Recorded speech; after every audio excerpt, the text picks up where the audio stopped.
Bienvenue dans le podcast Kilo Émotionnel, le podcast qui t'aide à décoder les vraies raisons qui te poussent à trop manger.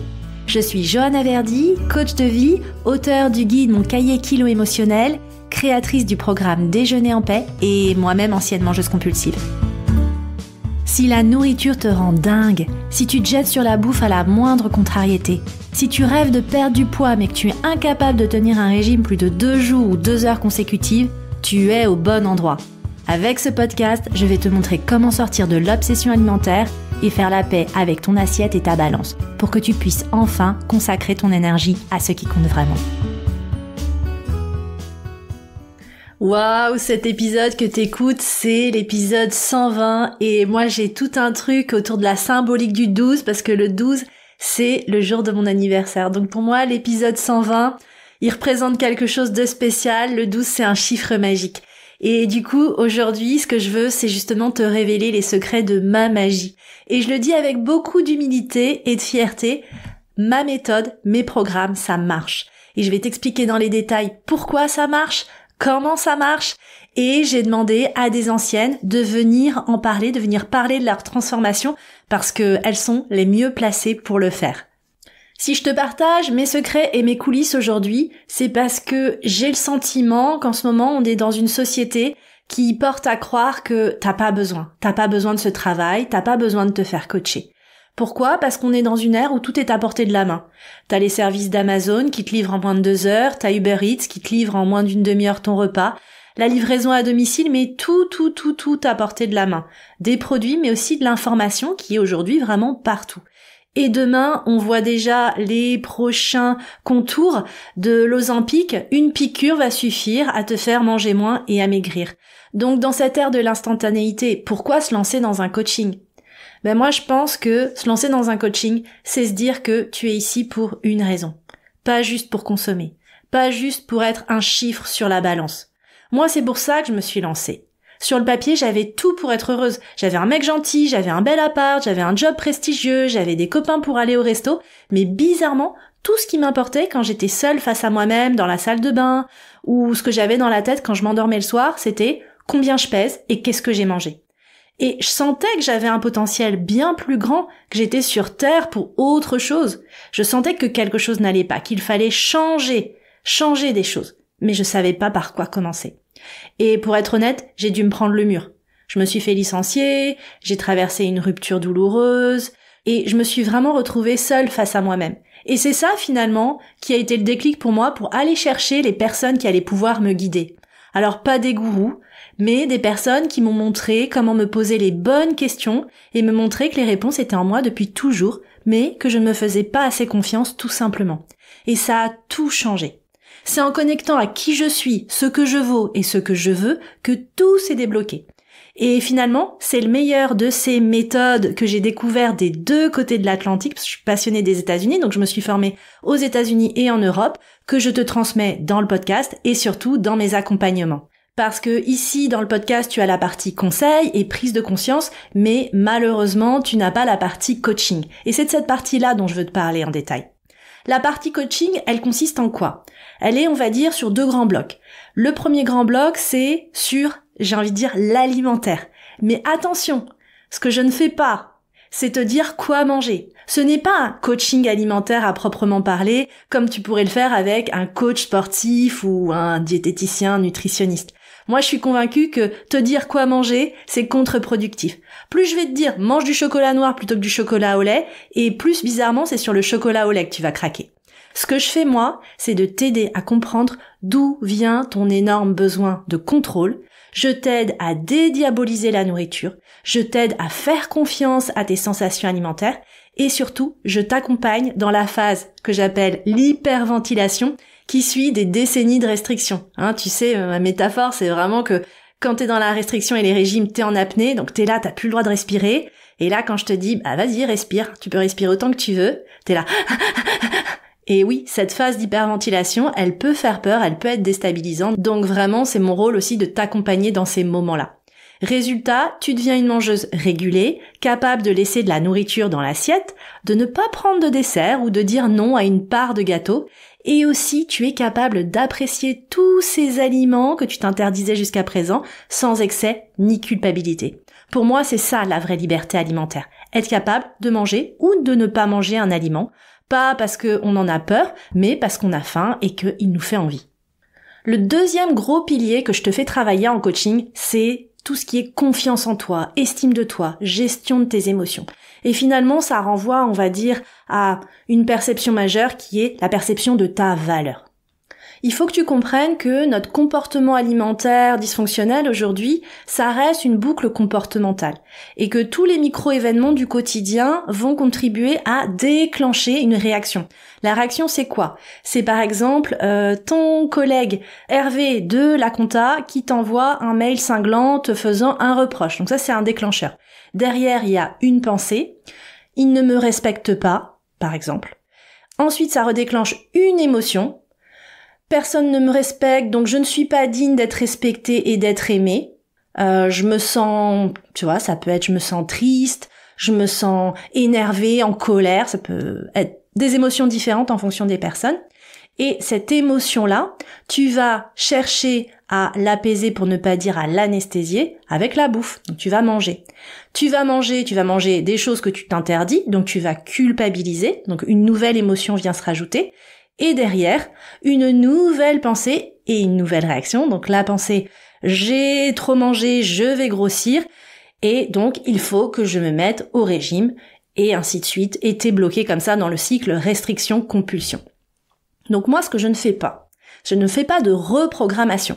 Parce que ça me fait toujours sourire quand j'entends des coachs te dire « je vais te reprogrammer ». Non, je suis convaincue que tout ce que tu as vécu fera toujours partie de toi. Je ne vais pas non plus te faire de pep talk à la Tony Robbins, tu sais, ces sortes de discours ultra positifs pour booster ton moral. Ça, c'est du conditionnement positif. Moi, j'ai assisté à des séminaires sur plusieurs jours de Tony Robbins avec 5000 personnes dans la salle. C'est extraordinaire. Tu sors de là, mais t'es la reine du monde. Ça marche. Mais ça marche une semaine. Et ensuite, ton énergie, elle retombe. Moi, ce que je fais, c'est que je t'aide à décoder tout ce qui te fait douter de toi. Je t'aide à identifier d'où ça vient, à reconnaître les déclencheurs aujourd'hui qui ravivent des vieilles blessures d'hier. Et je te montre aussi pourquoi ça te protégeait jusqu'à présent. Ce que tu appelles auto-sabotage, pour moi, c'est plus des mécanismes de protection et de survie. Donc, je te montre comment ça te protégeait jusqu'à présent et pourquoi ça ne t'aide plus aujourd'hui. Et tu vois, tout ça, c'est un petit peu comme une baignoire. S'il y a une fuite, ça ne sert à rien de remplir avec des mantras positifs. Ce que tu dois faire, c'est boucher le fond de ta baignoire. C'est-à-dire mettre des limites saines avec les autres. Par exemple, ta mère qui t'appelle 3 fois par semaine pour se plaindre et ça te plombe. Par exemple, ta meilleure amie qui t'appelle aussi toujours pour se plaindre et ne te demande jamais comment toi tu vas. Et par exemple aussi, le fait d'accepter toutes les tâches que les autres ne veulent pas faire. Donc tu vois, mettre des limites, c'est ça qui va te permettre de boucher le fond de ta baignoire et de retrouver de l'énergie, de la clairvoyance, du focus. Et tout ce qu'on travaille en coaching sur la perception de ta valeur est aussi lié à plein de choses que tu peux vivre ou ressentir, comme la peur du manque. Peut-être que tu as grandi avec des parents toxiques ou émotionnellement immatures. On va travailler sur ton besoin de contrôle, ta peur du jugement, les limites, l'encombrement matériel, le fait de se réconcilier avec les différentes parties de nous. Parce que tu sais, parfois, il y a une partie de nous qui veut par exemple être mince et attirer les regards. Mais dès qu'on me regarde, je me sens en insécurité. Et le but, c'est de te libérer de tout ça, tout ce que tu portes comme un sac à dos de cailloux très lourd et qui t'entrave aujourd'hui, te libérer de tout ce qui t'encombre pour te remettre au centre, pour retrouver une simplicité de vie, une simplicité d'être toi, le plaisir, la joie, l'essentiel. C'est vraiment revenir à toi. Et mon coaching, il s'appuie aussi et surtout sur mes valeurs. Bon, moi en vrai, je suis un peu cash, mais je m'en fous de tes objectifs. Je veux que tu sois heureuse dans ta vie. Parce qu'en vrai, tes objectifs, en tout cas ceux que tu me donnes au début, ils sont biaisés par ton éducation, ton entourage, le conditionnement que tu as vécu, la culture des régimes. Moi, je me définirais comme ce qu'on appelle en anglais raw honesty. Ça veut dire une sorte d'honnêteté un peu brute. Je suis pas là pour te faire plaisir. Je suis là pour être le miroir, pour te renvoyer ce que tu as besoin d'entendre. Parce que je veux vraiment que tu réussisses. Et je te donne un exemple concret. En coaching, il y a quelques temps, il y avait Audrey, une femme extraordinaire, qui a accueilli son frère. Son frère ne travaille pas depuis plusieurs mois et elle l'a accueilli chez elle, dans sa maison, avec 3 enfants. Et c'est pas juste, elle l'a accueilli, hein, elle lui faisait à manger, elle lui lave son linge, etc. Et en coaching, elle me dit, mais il a besoin de mon aide, mon petit frère. Et je dis, mais ton petit frère, il a quel âge? Il a 45 ans. Et là, je lui dis, mais Audrey, tu fais de la merde? Est-ce que ça l'aide, lui? Le fait que tu fasses tout, le fait que tu subviennes à ses besoins, est-ce que ça l'aide? Elle me répond non. Et je lui dis, toi, est-ce que ça t'aide? Elle me dit, non, moi, ça me plombe, ça m'use, ça me fait bouffer. Donc, arrête, tu vois? Et avec moi, il n'y a pas de tabou. On peut être amené à parler de sexualité, d'intimité, de relations, de rapport au corps, de trauma. Il n'y a pas de tabou et il n'y a pas non plus de petits ou de grands traumas. Ce qui compte pour moi, c'est la trace que ça a laissé en toi.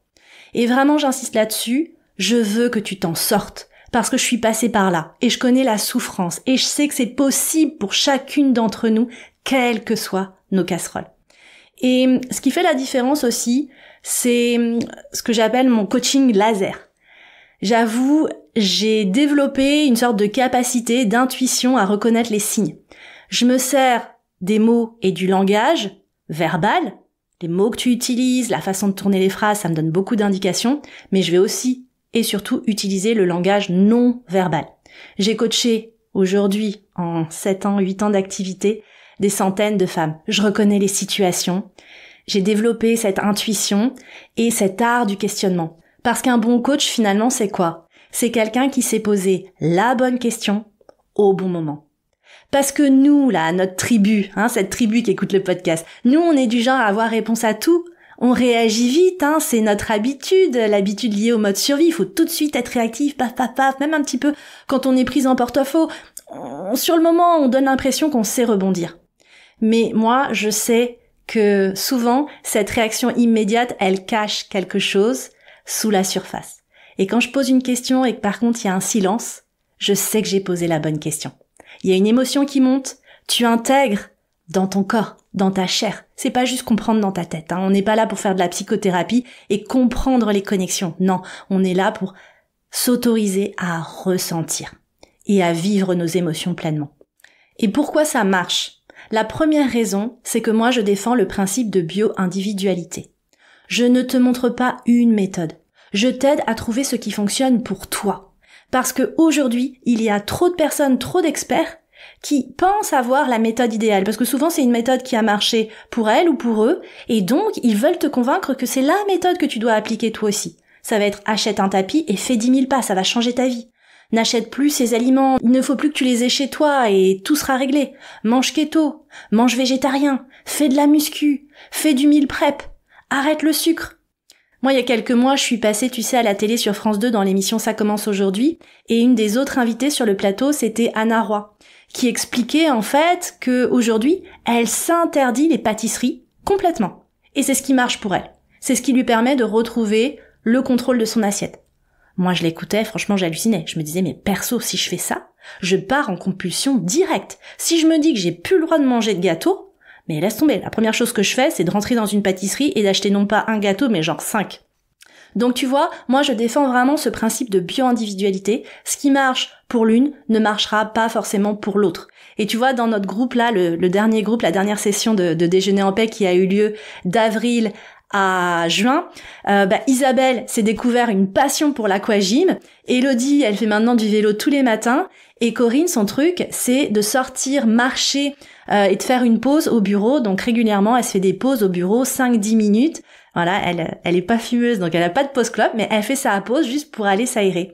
Et dans une session précédente, j'avais Sophie, elle est tombée en amour pour HelloFresh et le fait d'avoir tous les ingrédients pour pouvoir préparer ses repas. Moi, j'ai essayé HelloFresh, j'ai détesté, ça n'a pas marché pour moi.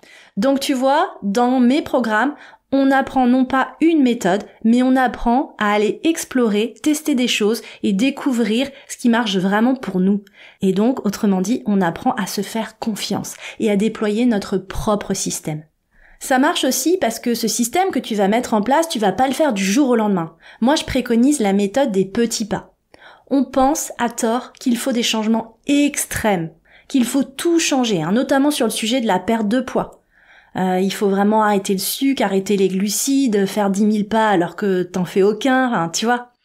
Et c'est vraiment une mentalité qui revient souvent. Si je veux des résultats vraiment visibles, il faut que j'opère des changements extrêmes.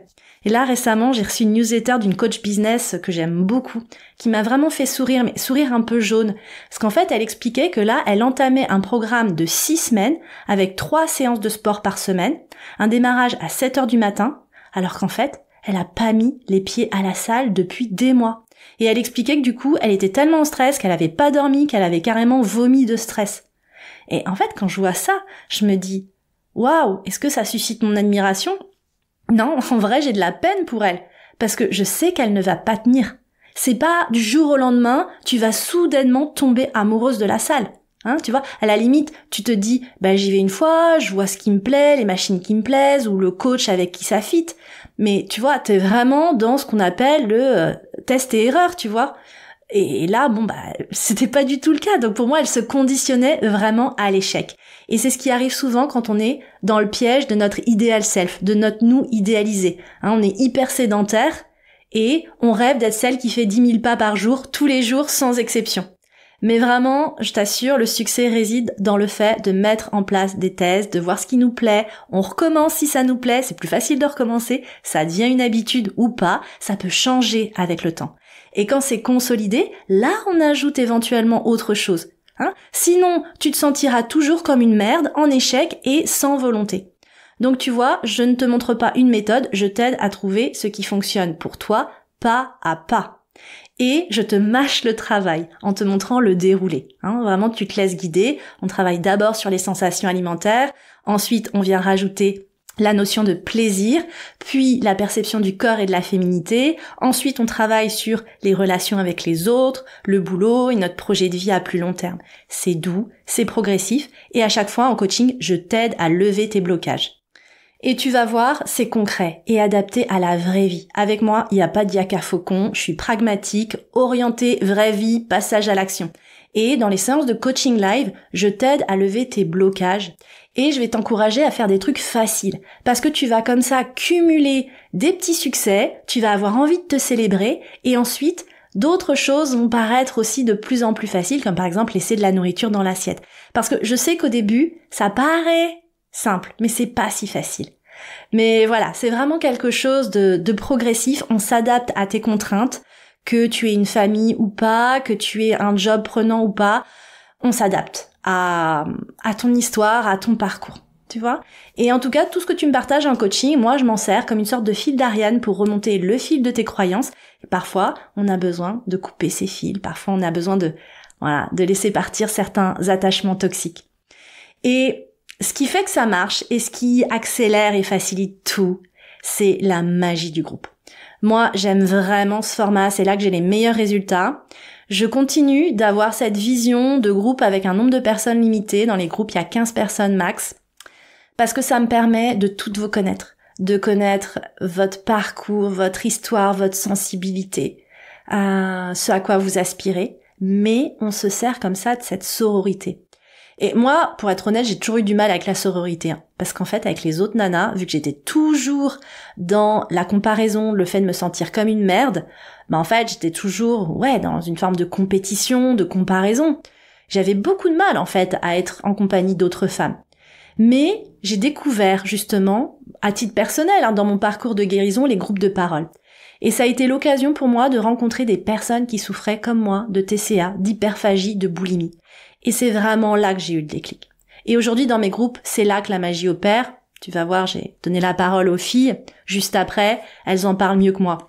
Parce que quand les autres parlent, tu te dis « Waouh, c'est fou! Elle est pareille que moi, j'aurais pu dire la même chose. » C'est toi, mais c'est pas toi. Et c'est vraiment ça qui accélère le processus de guérison. Dans les groupes, tu apprends aussi à parler de toi. Parce que je le sais, t'es doué pour écouter. Mais parler de toi, c'est plus compliqué. Donc là, vraiment, je t'ouvre cet espace et je t'encourage à utiliser cet espace pour déposer ce que tu as besoin de déposer. Et ça te propulse vraiment sur ton chemin de guérison. Tu fais pas un coaching, t'en fais 15. Et tu te rends compte que t'es pas seul. T'es soutenu par des personnes qui te comprennent à 1000%. Elles comprennent ce que tu vis. Et elles veulent, elles aussi comme moi, que tu réussisses. Et franchement, ça change tout. Et d'ailleurs, aujourd'hui, je continue de proposer du coaching individuel, mais de moins en moins. Parce que pour beaucoup d'entre vous, en fait, le coaching de groupe va vous apporter les meilleurs résultats. Le problème d'être en individuel avec un thérapeute, que ce soit un coach ou un psychothérapeute, c'est qu'on est dans ce qu'on appelle un petit peu l'entre-soi. Si t'as des choses aujourd'hui qui sont refoulées, qui sont profondément bloquées au niveau de ton subconscient, ça va pas sortir tout seul. L'avantage du groupe, et c'est en ça que c'est magique, c'est que au détour d'une conversation, il y a une fille qui va parler d'un sujet et tu vas te dire « Waouh, mais en fait, moi aussi j'ai vécu ça. Moi aussi je ressentais ça, mais j'arrivais pas à mettre des mots dessus. » Donc c'est vraiment ça qui t'aide, qui catapulte ce processus de transformation. Et moi, c'est dans les groupes que j'ai les meilleurs résultats.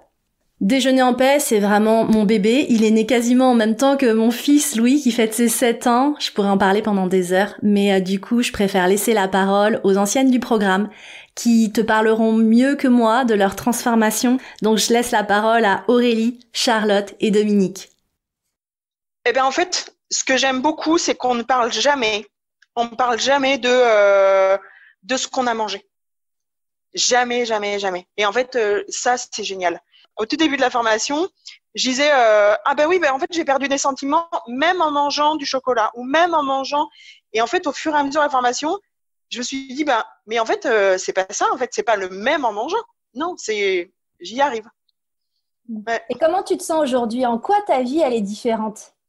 Elle est différente dans le sens où rien que l'activité sportive. L'activité sportive, en fait, pour moi, il y avait toujours un côté, si, en fait, il faut faire du sport parce que ça équilibre, parce que ceci, parce que cela.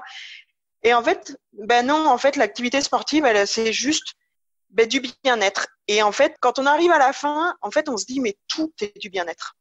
Tout est du bien-être et il y a plus ce truc, il faut faire ça parce que ça équilibre. Il faut faire ça parce que… Et en fait, non, aujourd'hui, c'est…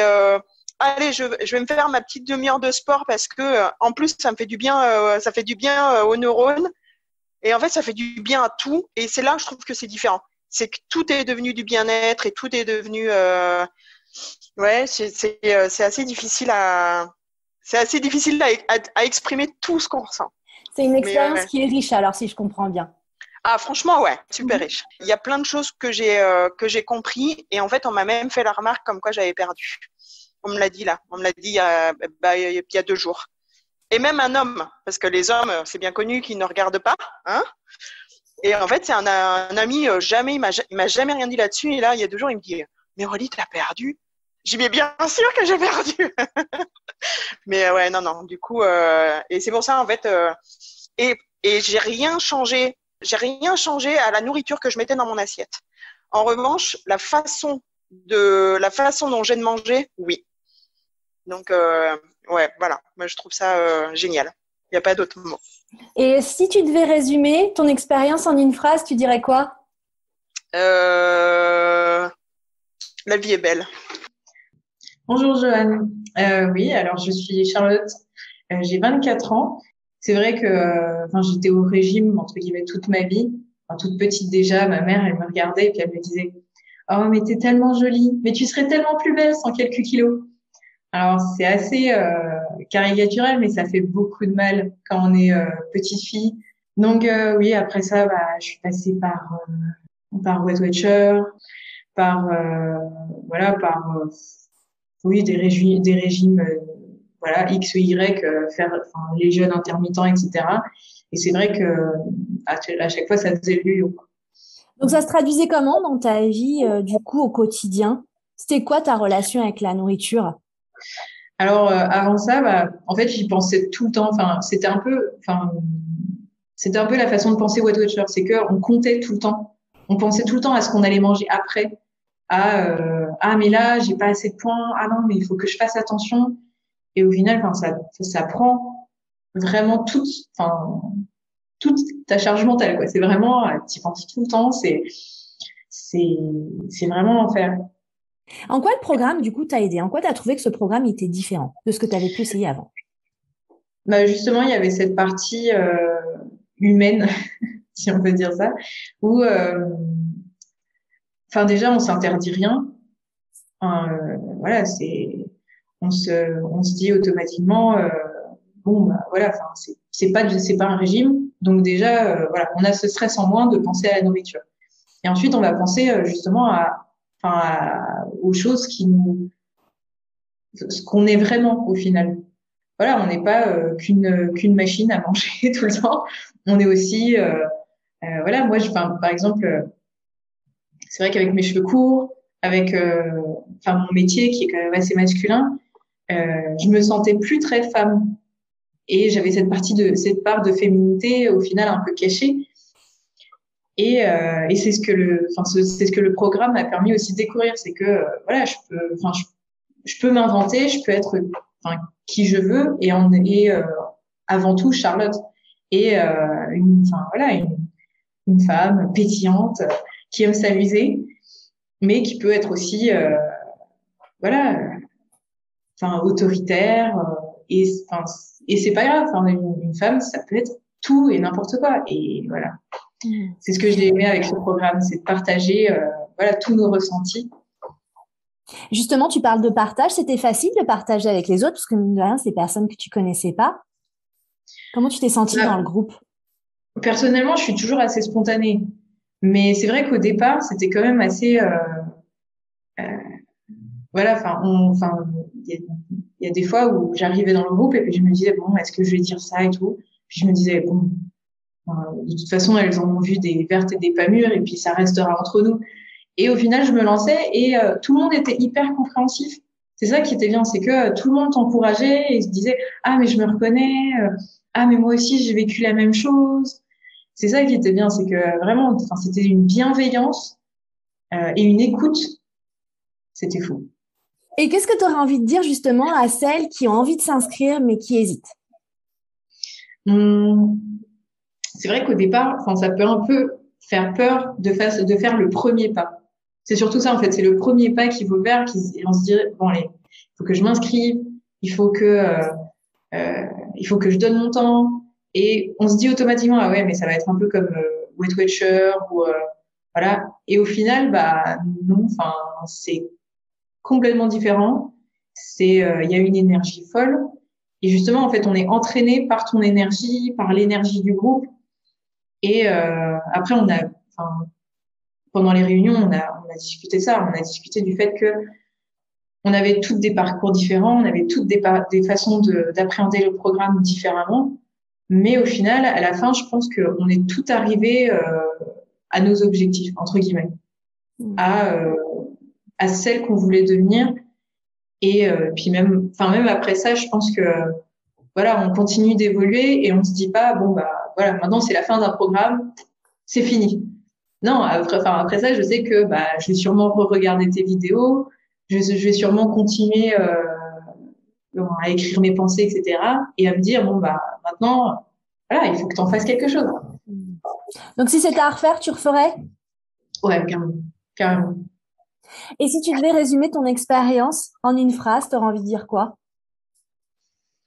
Oula, elle va être longue cette phrase. Tu peux en faire deux, allez. Oui, qui fait 2 lignes. Disons que j'étais vraiment à l'embranchement de ma vie étudiante et ma vie professionnelle. Et c'est vrai que ça m'a donné un bond en avant. Je me suis pas dit, bon, allez, on fait un petit saut. Non, là, ça m'a propulsée. Et je kiffe ma vie maintenant. J'adore mon job. J'ai des potes. Voilà, tout est possible, franchement. Et tout ça en 3 mois. Alors Dominique, j'ai 53 ans. J'ai été maman solo pendant une bonne quinzaine d'années de 4 grands maintenant, voilà, qui ont pris leur envol. Je travaille dans le social depuis une trentaine d'années. Donc la bouffe pour moi c'était mon anxiolytique. Je fume pas, j'aime pas l'alcool, j'aime pas le sport. Enfin, j'aime pas le sport. Je suis pas une accro au sport. Donc j'étais devenue un peu, oui, accro à la bouffe et je me réfugiais dans la bouffe quand j'étais en méga stress ou fatiguée ou triste. Ou enfin voilà, la moindre occasion, c'est quand même beaucoup plus facile de se réfugier dans la nourriture que d'aller trouver d'autres solutions. L'approche classique diététique et nutritionniste ou médicale en tout cas m'a apporté moi de la culpabilité en plus du reste parce que oui, je sais ce qu'il faut que je mette dans mon assiette mais j'arrive pas à le faire en fait. Donc en plus j'étais la mauvaise patiente quoi. Donc, ça rajoute la culpabilité au reste. Et ben, je culpabilise, donc je mange. Parce que de toute façon, foutu pour foutu, autant bouffer tout ce que j'ai devant moi.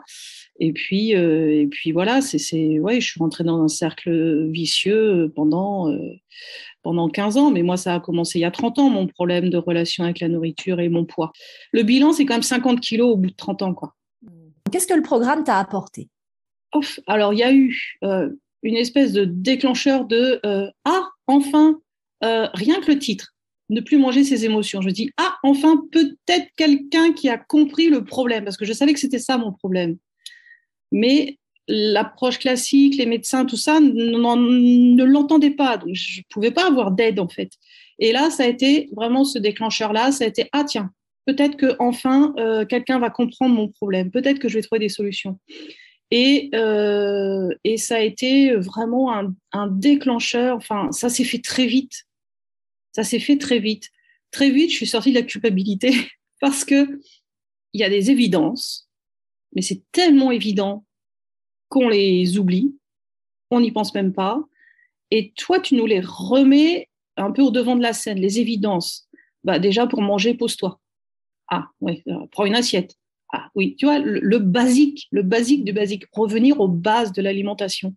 Et pas sur le contenu de l'assiette, mais sur la façon dont je vais consacrer du temps à l'alimentation. Et ça a complètement changé, mais en l'espace de, je sais pas, moi, la première séance déjà, hein, c'était déjà, première séance, ça a posé des choses, deuxième séance, ça a déclenché les choses. Donc, en 15 jours, j'arrivais à m'asseoir pour manger, parce que ce que je faisais pas avant, hein, parce que manger, c'était de la bouffe, c'était pas m'alimenter, c'était bouffer. Donc, je mangeais en un quart d'heure vite fait en lisant mes mails, parce que c'était une perte de temps pour moi de manger. Je ne mangeais que par nécessité. Et donc, je mangeais beaucoup plus que de raison, quoi. Donc, la première action, le premier changement, ça a été de me reconnecter, comme tu dis, à ma faim et à ma satiété. Et pour le coup, rapidement, en fait, je me suis aperçue que en faisant comme ça, en mangeant en toute conscience, en fait, oui, forcément, je mangeais moins. Je mangeais pas forcément mieux, hein, parce que le contenu de l'assiette c'était un peu anarchique, hein, c'était le début, donc, mais je mangeais moins. Qu'est-ce qui t'a le plus aidé justement dans le programme à aller comme ça, avancer, progresser? Ah, les témoignages des filles. C'est fabuleux, en fait. C'est un jour, tiens, j'en suis encore toute émotionnée, quoi. C'est fabuleux parce que les entendre, il y a des femmes magnifiques, il y a tous les âges, il y a vraiment tous les profils. Elles sont magnifiques, elles sont vraiment et de voir qu'elles ont les mêmes difficultés que moi, les mêmes ressentis, les mêmes douleurs, les mêmes souffrances. Et je me dis, mais déjà, ne pas se sentir seule, c'est juste incroyable, quoi. Et puis, donc, ça déculpabilise d'emblée. Parce que, si, en fait, moi aussi, j'ai des raisons de me sentir mal. Et c'est pas que de ma faute, en fait. Et c'est pas que parce que je sais pas comment faire ou parce que je fais pas d'efforts ou parce que j'ai pas assez de volonté ou parce que. Donc, très vite, ça déculpabilise. Et il y a une telle bienveillance, une telle gentillesse, une telle bonté que ça porte et ça fait du bien, quoi. Ça fait juste du bien, en fait. Et c'est vrai que d'entendre les filles raconter leur histoire, raconter leur souffrance, ça m'a aidé moi aussi à pouvoir mettre des mots sur la mienne, en fait. Et j'ai pris conscience, alors ça c'est tout récent, hein, c'est vraiment sur la dernière séance qu'on a eue au mois de mars, où ouais, il y a eu un avant et un après, vraiment. Je suis sortie du déni, en fait. Parce que par définition, je ne savais pas que j'étais dans le déni, parce que je ne le voyais pas. Et j'ai vraiment pris conscience que j'étais dans le déni de mon histoire et de ce que j'avais pu vivre et qui avait pu déclencher aussi tout. Enfin voilà, ma prise de poids de 50 kilos, en fait. Qu'est-ce qui a changé dans ta vie, du coup, aujourd'hui? Je me sens beaucoup plus légère. Je n'ai plus de peur, en fait.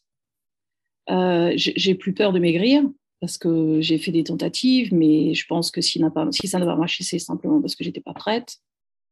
Parce que tu parles à un moment donné Des kilos de protection. Ah bah oui, moi c'était une forteresse, moi c'était une cuirasse, moi c'était voilà, j'ai pris conscience de ça.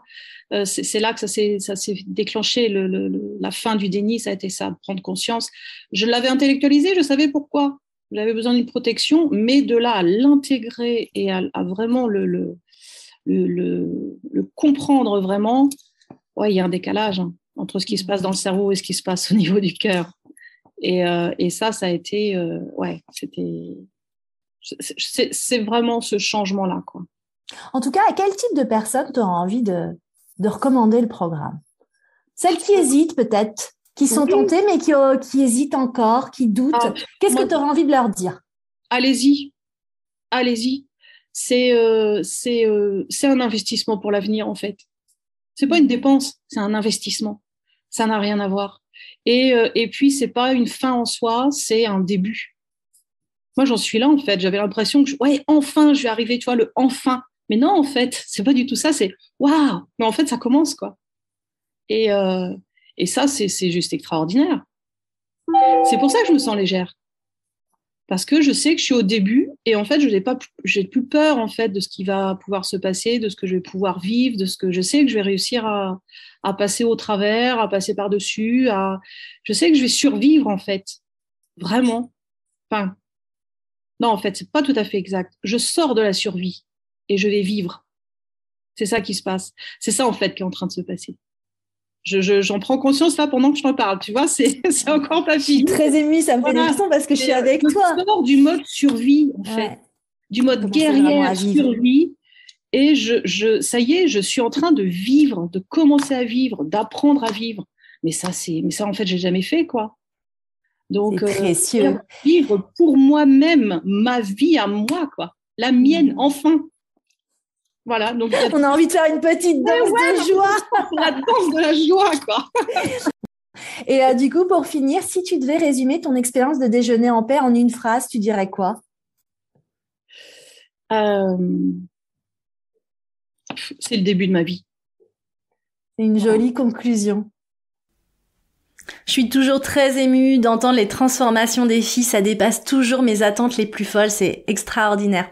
Donc voilà, ceci est une invitation. Si toi aussi, t'as l'impression que la nourriture te rend dingue, que tu penses en permanence à ce que t'as mangé, ce que t'as le droit de manger, que tu penses du matin au soir, si t'as l'impression de manquer de volonté et de te sentir faible face à la bouffe, si t'as l'impression d'arriver à peu près à te contrôler en journée, mais que le soir et le week-end, c'est le gros bordel, si pendant tes compulsions, t'as l'impression d'être en mode pilotage automatique, d'avoir l'impression de plus être toi-même, si t'as tendance aujourd'hui à éviter les fêtes, les buffets parce que t'as trop peur de te lâcher et de grossir, si tu te dis aussi que tout sera mieux quand t'auras minci, quand j'aurai minci, je pourrai enfin trouver un chéri, changer de job, me sentir bien dans ma peau, acheter la garde-robe de mes rêves.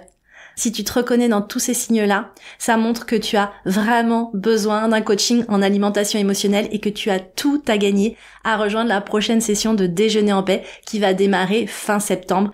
Donc je te mettrai évidemment le lien dans les notes de cet épisode. Sache que travailler sur ta relation à la bouffe, ça va t'aider à avancer sur des sujets beaucoup plus profonds que tu ne soupçonnais pas. Et sache aussi que ce sera moi que tu auras en face de toi du début à la fin du programme. J'encadre personnellement tout le programme. C'est vraiment, je te dis, c'est mon bébé, c'est mon projet de cœur. T'entendras jamais parler de coach délégué ou d'assistant. C'est moi qui suis tes progrès et anime les séances de coaching chaque semaine sans exception. J'ai un don pour t'aider à mettre des mots sur ce qui te tracasse, mais que tu n'arrives pas à verbaliser, et j'ai vraiment hâte de pouvoir mettre cette compétence à ta disposition. Que tu décides de rejoindre cette session de Déjeuner en paix ou pas, j'espère surtout que les témoignages aujourd'hui des filles t'ont montré, t'ont convaincu que la lumière existe au bout du tunnel et que tu mérites de la trouver. Alors moi, pour continuer de t'aider sur ce chemin, je te retrouve la semaine prochaine pour te partager mes 5 conseils pour une perte de poids durable. Je te remercie pour ta présence et je te donne rendez-vous au prochain épisode.